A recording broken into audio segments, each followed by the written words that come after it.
That's a great race.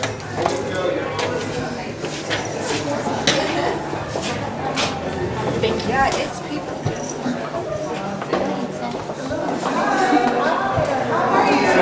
Hi, pleasure to see you. Thank you. Nikki. Hi, nice to meet you. How are It's you? a pleasure. Nice to meet Thank you. you for Welcome, having welcome us. to Karamu.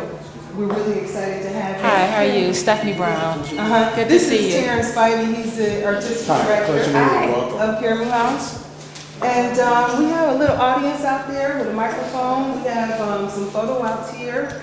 Yes. for Okay. you. So we can get started. You want to address the crowd first? Whatever you like. Okay. Okay. Can I grab one really quick? Can I grab one really quick? Yes. Okay, hurry, let's go inside so I don't have to bust into song and start singing your song from the. Come up a little. Oh my goodness, I don't want to serenade you down the hallway. Oh, do you know that's like, there's, I don't know why, being a good mom, I should know that. Because patent leather sticks when it touches. So you're supposed to put a little Vaseline. Oh, So when it that's a good sticks, you kick off the trick. shoe. Supermodel secret. Please, can we have a warm Cleveland Karamu welcome for Ms. Margaret Shug Avery.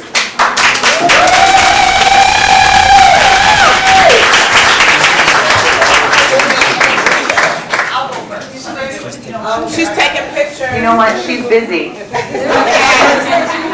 As I would be busy too if I had been in the film Color Purple. It would take me a while to get here. So I'm going to fill in for her anyway, and I'm going to introduce her. But I'm Coralie Simmons. Hi. I gotta hold this thing. Wait, can you hear me like that? No. No, not. Okay, I'm gonna do as I'm told. So thank you all for having us here tonight and for having me and our team, Obama 2012. All right. And I'm so excited to be with you guys on this night in particular as you're about to screen this lovely play, The Color Purple. And we do have Miss Avery in the house. I didn't want to bust into the song and start saying, sister. Now she said that was not her singing, but I was going to serenade her on in anyway, because that's her song. So I'm not going to embarrass her. But this story, The Color Purple, is one of my favorite stories of all time. And the main reason I think that that's so important for us tonight is because it's about women of color in their community making choices. Yes. So I think it's with that spirit that I'm here with you tonight. Not to put the men out in the room, because you guys make choices too in the community. But that's my correlation of this story and tonight. And being from the Midwest, like here in Cleveland, I'm from St. Louis, Missouri. And here tonight in Cleveland, Ohio, is so special to me because it reminds me of the people that I grew up with in the community that I'm from, which is strong, unrivaled people, resilient people with a strong work ethic. And that's where I come from in St. Louis, Missouri, and that's what you all represent here in Cleveland, Ohio. That's right. So I grew up in a place similar to this where there are students and seniors, elderly, and everything in between, right? Babies and on up. And the most important thing about us in these kind of places, because I always say, where I grew up, you know, it's not the same as Hollywood, not the same as Paris or New York. Where I grew up, we don't want to be forgotten. And where I grew up, which is like here, we don't want to be left behind. And the reason that I'm able to go out in the world and do the things I do for fashion and TV or whatever is because of where I grew up. So that tells me that I can do anything that I wanted. That tells me that we can all do the same. Someone in this room may be our next president, senator, whatever is going on, we can do it. And so knowing that, I don't want to be left behind. I don't want to leave anybody in my community, my sister, my mom, my cousins, my TT, my kids, I'm a mom, behind. And I represent that 47%. That's right. That's So right. we do. That's us. That was us they were talking about. So the reason I'm here tonight is to remind you all that that is what we make up. We comprise that 47%. We will not be forgotten. We will not be written off. We will not be, oh, we're just not going to worry about them. Because clearly we're here tonight. I've gone throughout the community today. I'm going throughout state to state. There's a lot of people, all of you here. There's volunteers. There's other people in our community that are working tirelessly for Obama. We will not be forgotten. And we will not let his mission be forgotten. So I just wanted to thank you all for coming, and remember that. Remember when it comes to women and our rights and what we need when it comes to health care and insurance and women's rights in general. Remember that. Remember why we're here. Remember where we've come from. A film like a movie, a play like this should help you to recognize that as well, so that we know where we're going, to remember where we came from. So as I've been saying all day, we just need 4 more years. We need 4 more years. And we're here to stay, and we will let them know that we will not be forgotten. We will not be lied to. We will not be discredited and written off.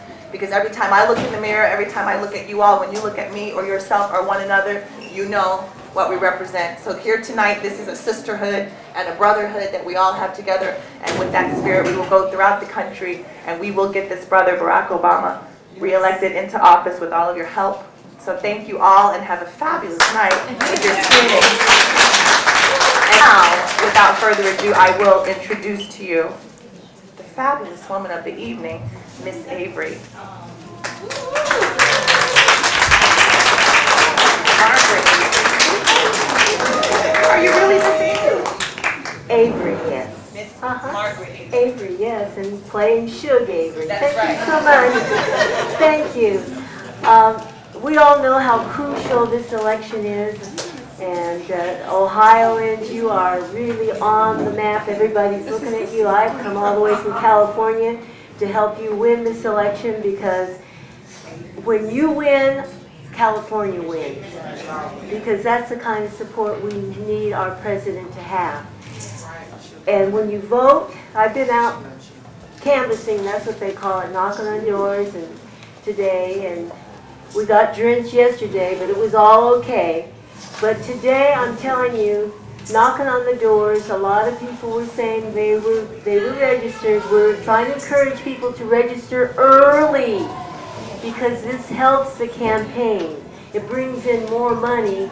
The more people we have already registered and voting early, the better it is for our president. I won't go into why that is, but it's true. And this, you know it's true, because the opposition has worked against this happening in many states. They have cut off the length of time of early voting. So you take advantage of what you can do in Ohio. We need this. Now I'm going to tell you a little bit what happened today. A brother was driving down the street, and I was a little depressed because there was so many homes boarded up. Each home meant that that family lost that home, their dream, and they went off somewhere else. The bank didn't come and rescue them. And it just made my heart break. You could tell the people who probably already owned their homes and didn't have that problem, because they had that pride of ownership, flowers growing, but low-cut grass. And I could look down the street and see how that street used to look. No longer. Now, if the opposition gets in, Lord have mercy. And they don't care. You've got to understand that. And what broke my heart today, we stopped a brother on the street. He was driving. The streets aren't busy. There's hardly anybody driving up and down those lonely streets. I said, are you registered? We're here organizing for America. We're encouraging you. This brother sat in his car. He didn't turn the motor off. He says, I don't vote. And I said, why not? He said, all the parties are the same. It doesn't matter. And my co-volunteer and I, we tried to convince this brother how important it was. I said, don't you care about veterans coming home from the war and getting jobs and having medical attention, and he, no matter what I said to him or my coworker, he just would not go along with anything. And so I said, look, brother, I'm going to pray for you. You one of these where, Lord, they know not what they do. Forgive them. So I don't know how many people are like that out there. That means this brother, he's depressed, he's given up, he doesn't have hope, he doesn't want to try to make things better, he's lost the dream. We can't let that happen to our people. Now, I'm probably preaching to the choir, but what you can all do is not assume that people are thinking the same level you're thinking. A lot of people don't know that just voting for the president is enough. It's not enough. You got to vote Democratic the whole way. Otherwise, if we don't get a Democratic senator in, if we don't get a Democrat congressman in, our president is then without any help. He becomes a lame duck. He needs the support of everybody, and it's not just this election, it's whatever election comes up. We've got to be more savvy. I know it's hard. I know it's hard when you're struggling to get the bills paid, you're struggling with your children. It's a struggle, but we've got to believe that things can be better, and we can't make them better unless we get out there and vote. Okay. Do I have your promise? Are you fired up? Okay, we got to get out there, vote early, and have a fabulous time tonight. I don't know if you know what happened with their lights, but they're still fired up. Who's gonna talk next? You gonna talk about tonight's performance? I just took a picture with them. They're so dressed up. I told one lady she had her hair in this new style, with all the little rolls. I said, no, they didn't do that back there in the 20s. She says, I know, I'm going to put a wig on. So thank you so much for inviting me. I'm excited. I'm just, Lord, I'm just praying for our president, and I'm praying for all of you to have a better life, because we've earned it. Our forefathers said, hey, they died for that. I got knocked upside the head in the Civil Rights March as a kid, trying to march for my right to vote. I was too young then, but I don't want to be taken back to that time. We shouldn't be having to fight to vote when we're going over to other countries telling them to be democratic. We shouldn't have to fight for women to have the same pay when we're going to other countries trying to get them to believe in us that we should have equal rights for women. It's hypocritical. We got to stand up. All right, I don't want you running late. Thank you so much. Spread the word. Like the sun is the hope that sets us free. Your heartbeat makes my heart beat when we share love like a braid of corn, like a honey bee, like a waterfall, all a part of me, like the color purple. Where do we come from? Now my eyes are open. Look what God has done. It takes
Something. Thank you so much. Yeah, wasn't that something? Now, I trust the theater's gonna keep their word and let these people come back to see Yes, all we're of not going to it. give them too much today. Okay, okay. Yeah, that's great. So, I'm glad I didn't have to audition.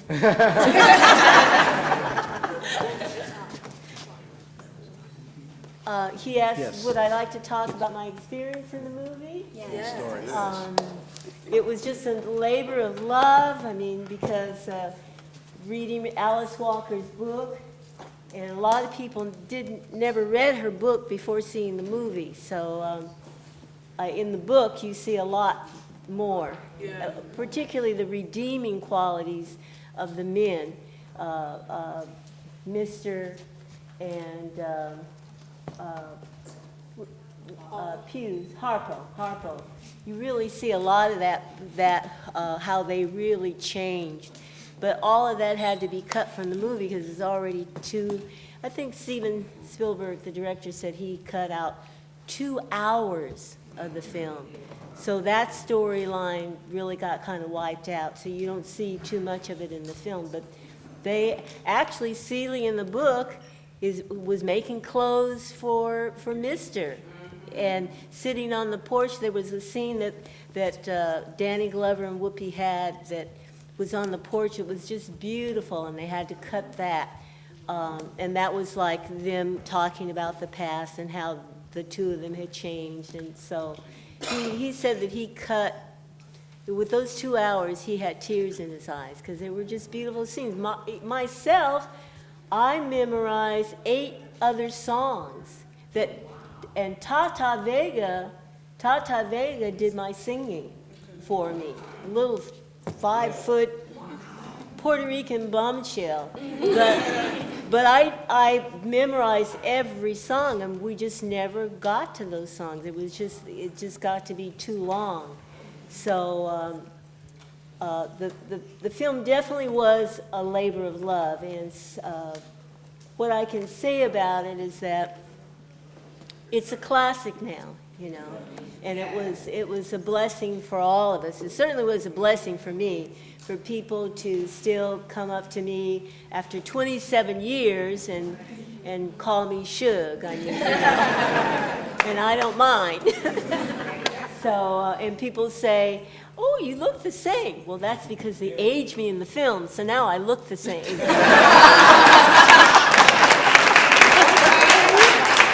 So that was a real plus for me, you know. But I'm so happy that you chose the color purple, because it's about having self-esteem and learning to love yourself. And if I may segue in, the reason I came is because this city is on the map. And you talk about loving yourself and having self-esteem. You got to get out there and vote so that our children and our grandchildren and their children can continue to have the dream, continue to have the opportunity to work towards the dream. This is the election of all elections. We thought electing a black man was important. Whoa. The opposition is mad. They will do anything to wipe us out. So, and they've become so blatant with it. Before you know, if they win the election, they'll just come out and say the N-word. I mean, it's come to that. So, please, you're going to be voting and registering for all the Seeleys and all the Alice Walkers to be that are in school now and striving to do what you're doing tonight. And you know, little theater, Yes. it's hard. Yes. I did little theater for no pay. I don't know how much you make it. This is where we get we develop ourselves. We're working for nothing because we're fulfilling our passion. I tell young people, don't come to Hollywood to be a star.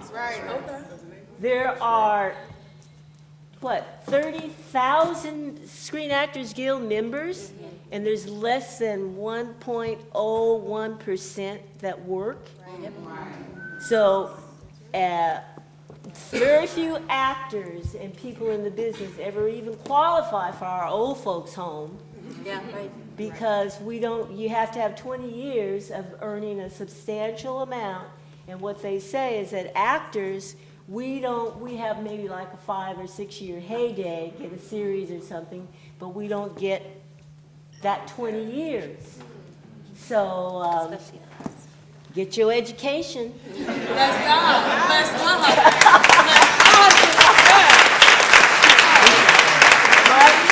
My mother, I wanted to take voice lessons and dance lessons and all of that, and she said, we got enough colored folks singing and dancing. And at that time, I didn't have the opportunities to think about becoming an attorney growing up in the 50s, you thought about being a teacher or a social worker or a nurse. That was it. But I went into teaching, went into education, and I thank my mother. She passed about